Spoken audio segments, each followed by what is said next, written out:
हाय दोस्तों, मैं बेटी बोल रही हूँ। आज मैं आपको क्रोशिया से एक प्यारा सा हेडबैंड बनाना सिखाऊंगी। क्या आप देख पा रहे हैं? ये बहुत प्यारा है। ये एक साधारण हेडबैंड है जो कुछ इस तरह दिखता है और फिर आप इसे आखिर में इस तरह बांध देंगे और फिर आपके पास एक खूबसूरत हेडबैंड होगा। इस हेडबैंड को बनाने में सिर्फ 30 मिनट लगते हैं, तो ये एक बहुत ही आसान प्रोजेक्ट। ये शुरुआती लोगों के लिए भी एक ट्यूटोरियल है। मैं आपको शुरू से आखिर तक पूरी प्रक्रिया करना सिखाऊंगी ताकि आपके पास एक खूबसूरत प्रोजेक्ट हो जिसका आप हमेशा इस्तेमाल कर सकें।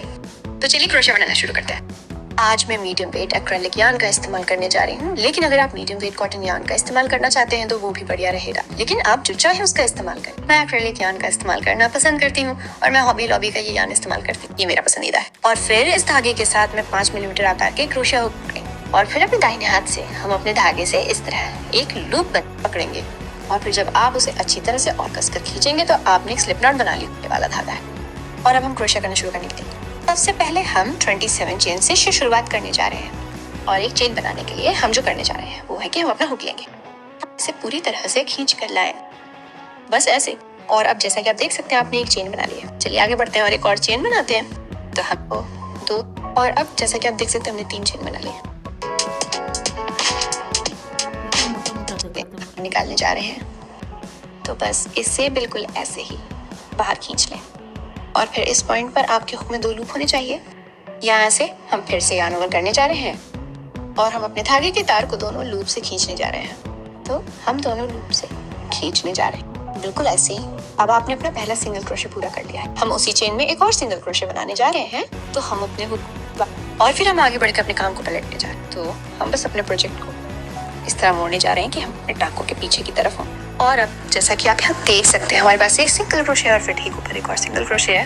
यहीं पे हम अपनी अगली पंक्ति पे काम करने जा रहे हैं और इस पहली सिलाई में हम 2 सिंगल क्रोशे लगाने जा रहे हैं। तो आगे बढ़ते हैं और अपना हुक लेते हैं, उस अगली स्टिच में डालते। और अब हम तीसरी पंक्ति पे काम करना शुरू कर सकते हैं। इस कतार के लिए हम पहली सिलाई में 2 हाफ डबल क्रोशे बनाने जा रहे हैं। अगली सिलाई ऊपर लाएंगे, यहाँ पहली सिलाई में अपना हुक डालेंगे, यार्न को ऊपर लाएंगे और फिर अपने हुक को वापस डालें, यार्न को ऊपर लाएं और एक लूप ऊपर खींचे। तो आपके हुक पर 3 लूप होने चाहिए। हम अपने अगले हाफ डबल क्रोशे को पूरा करने के लिए यार्न को ऊपर लाएंगे और तीनों लूपों से खींचेंगे और फिर अगले 2 टांकों में हम उनमें से हर एक में एक हाफ डबल क्रोशे लगाने जा रहे हैं। तो इस अगले टांके में हम आगे बढ़ेंगे और एक और हाफ डबल क्रोशे लगाएंगे। तो हम यार्न को ऊपर टांके में अपना हुक डालेंगे, यार्न को ऊपर लाएंगे और एक लूप ऊपर खींचेंगे और फिर यार्न को ऊपर लाएंगे और तीनों लूपों से खींचेंगे बिल्कुल ऐसे। ठीक है, अगले टांके में एक और हाफ डबल क्रोशे बनाते हैं। तो यार्न को ऊपर लाएं, टांके में अपना हुक डालें, यार्न को ऊपर लाएं, एक लूप पर ऊपर लगाने जा रहे हैं। तो हम यार्न को ऊपर लाएंगे, उस आखिरी टांके में अपना हुक डालेंगे। ज्यादातर समय वो आखिरी टांका थोड़ा कड़ा होता है। तो आगे बढ़े और यार्न को ऊपर लाएं और फिर अपने हुक को टांके से बाहर निकालें। तो हम एक और लूप बनाते हैं, धागे ऊपर लाते हैं, 3 लूप खींचते हैं। तो आखिरी में हमारा पहला हाफ डबल क्रोशे है। आइए एक और हाफ डबल क्रोशे बनाते हैं ताकि ये सुनिश्चित हो सके कि हम आखिरी स्टिच में 2 लगाते हैं। और अब हमने अपनी 3 पंक्तियां पूरी कर ली हैं। अपना आखिरी हाफ डबल क्रोशे पूरा करने के बाद हम आगे बढ़कर एक चेन बनाने जा रहे हैं और हम अपने काम को इस तरह मोड़ेंगे कि हम फिर से पीछे की ओर। अब हम जो अगली पंक्ति करेंगे हम इसे तब तक दोहराएंगे जब तक कि हमारे हेडबैंड की लंबाई ना हो जाए। तो ये मुख्य पंक्ति की तरह होने जा रहा है और हम इसे तब तक दोहराएंगे जब तक ये हमारी पसंद की लंबाई ना हो जाए। और इसमें एक स्टैक्ड सिंगल क्रोशे होगा और फिर बाकी टांगों में डबल क्रोशे होंगे। कुल 6 टांके होंगे जो मैं आपको दिखाऊंगा कि कैसे करना है। यहाँ इस पहले टांके से शुरू करते हुए हम एक स्टैक्ड सिंगल क्रोशे बनाने जा रहे हैं जो डबल क्रोशे के रूप में काम करेगा, क्योंकि यही हमारे हेडबैंड पर ये अच्छे साफ किनारे बनाने जा रहा है। स्टैक्ड सिंगल क्रोशे बनाने के लिए हम हुक लेंगे, हम इसे यहाँ पहले स्टिच में डालेंगे, यार्न को ऊपर लाएं और एक लूप खींचे। तो आपके हुक पर 2 लूप होने चाहिए और फिर यहाँ से यार्न को ऊपर लाएं और दोनों लूप में से खींचकर एक बेसिक सिंगल क्रोशे बनाएं। और फिर यहाँ से हम अपना हुक लेंगे, हम इसे यहाँ पहले लूप में नहीं बल्कि वहीं दूसरे लूप में डालने जा रहे हैं। तो अपने हुक को इस तरह से इसमें डालें और फिर यहाँ से यार्न को ऊपर लाएं और अपने हुक को उस लूप से बाहर निकालें।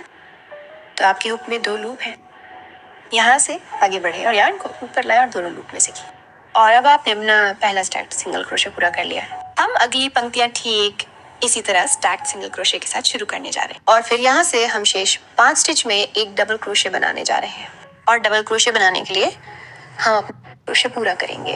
तो जैसे कि आप देख सकते हैं हमारे पास एक स्टैक्ड सिंगल सिलाई में एक और डबल क्रोशे बनाते हैं। तो यार्न ओवर करेंगे, अपना हुक डालेंगे, बस ऐसे ही। और हाँ, आखिरी टाँके को ना भूलें क्योंकि ये बाकी टाँकों से थोड़ा टाइट है।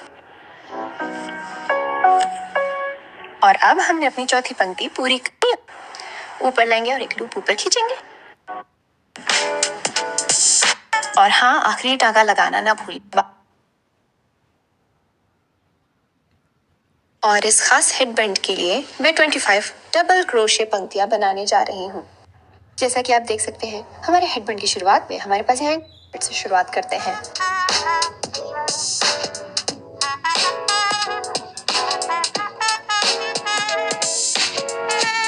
डबल क्रोकेट घटाएंगे और यही हम इस पंक्ति के लिए करने जा रहे हैं और मैं आपको दिखाऊंगी कि ये सब कैसे करना है। तो अपने हाफ डबल क्रोशे डिस्क्रिप्शन से शुरू करते हुए हम अपना हुक लेंगे, हम यार्न ओवर करेंगे और फिर हम अपना हुक लेंगे और हम इसे इस पहली सिलाई के पहले लूप में डालेंगे और फिर दूसरी सिलाई के पिछले लूप में।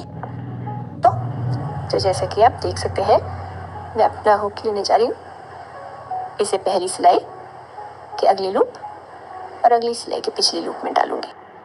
तो हम इस तरह से उन 2 सिलाइयों से गुजरेंगे और फिर यहाँ से यार्न ओवर करें, एक लूप ऊपर खींचे तो आपके हुक पर 3 लूप होने चाहिए और फिर यार्न ओवर करें और उस हाफ डबल क्रोशे को पूरा करने के लिए तीनों लूपों से खींचे तदा। और अब हम अगली 2 सिलाई में हाफ डबल क्रोशे बनाने जा रहे हैं। तो हम यार्न ओवर करने जा रहे हैं, अगली सिलाई में अपना हुक डालें, यार्न ओवर करें, एक लूप खींचे, यार्न ओवर करें, तीनों लूपों से खींचे। आइए से अगली सिलाई में एक बार और करें, बिल्कुल ऐसी। और अब जैसा कि आप देख सकते हैं हमारे पास 2 टाँके बचे होने चाहिए और उनमें हम दोनों का उपयोग करके एक आधा डबल क्रोकेट घटाएंगे। तो फिर से ऐसा करने के लिए आप बस यार्न ओवर करेंगे, पहले टाँके के पहले लूप में अपना हुक डालेंगे और फिर दूसरे के पिछले लूप में ऊपर डालेंगे। देखिए हो गया इस तरह। और फिर यार्न ओवर करें, एक लूप ऊपर खींचे, यार्न ओवर करें, तीनों लूप में से खींचे, बिल्कुल ऐसे। अब जैसा कि आप देख सकते हैं हमने जो घटाएं की हैं उसके कारण ये दोनों तरफ से पतला होना शुरू हो गया है। अब यहाँ से हम आगे बढ़ेंगे और एक चेन बनाएंगे और अपने काम को मोड़ेंगे ताकि हम अगली पंक्ति पर शुरू कर सकें। जैसा कि आप यहाँ देख सकते हैं इस अगली पंक्ति के लिए हमारे पास 4 टाँके और हम जो करने जा रहे हैं वो ये है कि हम सभी 4 टाँकों का उपयोग करके 2 सिंगल क्रोकेट घटाएंगे। तो हम एक टाँके के लिए 2 का उपयोग करने जा रहे हैं, फिर दूसरे के लिए 2। अगर ये समझ में आता है, मुझे उम्मीद है कि ऐसा होगा, लेकिन मैं कोई दिखाना है। तो एक सिंगल क्रोकेट डिक्रिप्शन बनाने के लिए हम अपना हुक लेंगे, इसे यहाँ पहले स्टिच के फ्रंट लूप में डालेंगे और फिर दूसरे के बैक लूप में। यार्न को ऊपर लाएं और एक लूप ऊपर खींचे, तो अपने हुक को लूप से बाहर निकालें और फिर यार्न को ऊपर लाएं और दोनों लूप में से खींचें। बिल्कुल ऐसे ही हम यहाँ अगले आखिरी 2 स्टिच का उपयोग करके एक बार फिर ऐसा करने जा रहे हैं। तो हम अपना हुक लेंगे, इसे पहले स्टिच के फ्रंट लूप में डालेंगे और फिर दूसरे के बैक लूप में। यार्न को ऊपर लाएं और एक लूप ऊपर लें, यार्न को ऊपर लाएं और दोनों लूप में से खींचें। बिल्कुल ऐसे आगे बढ़े और एक चेन बनाएं और हम अपने काम को पलटने जा रहे हैं। और जैसा कि आप देख सकते हैं हमारे पास 2 स्टिच बाकी हैं और उन 2 स्टिच में हम एक और सिंगल क्रोकेट डिक्रिप्शन बनाने जा रहे हैं। आइए अपना हुक ले, इसे पहले स्टिच के फ्रंट लूप में डालें और फिर अगले के बैक लूप में और फिर हम धागा लपेटेंगे, एक लूप ऊपर खींचेंगे, धागा लपेटेंगे, दोनों लूप से खींचेंगे। और अब जैसा कि आप देख सकते हैं हमारे पास वो पतला किनारा है जैसा कि हमारे हेडबैंड की शुरुआत में। और फिर इसे बंद करने के लिए ये 25 चेन बनाने के बाद अब हम अपने धागे को ट्रिम कर सकते हैं, खींचेंगे।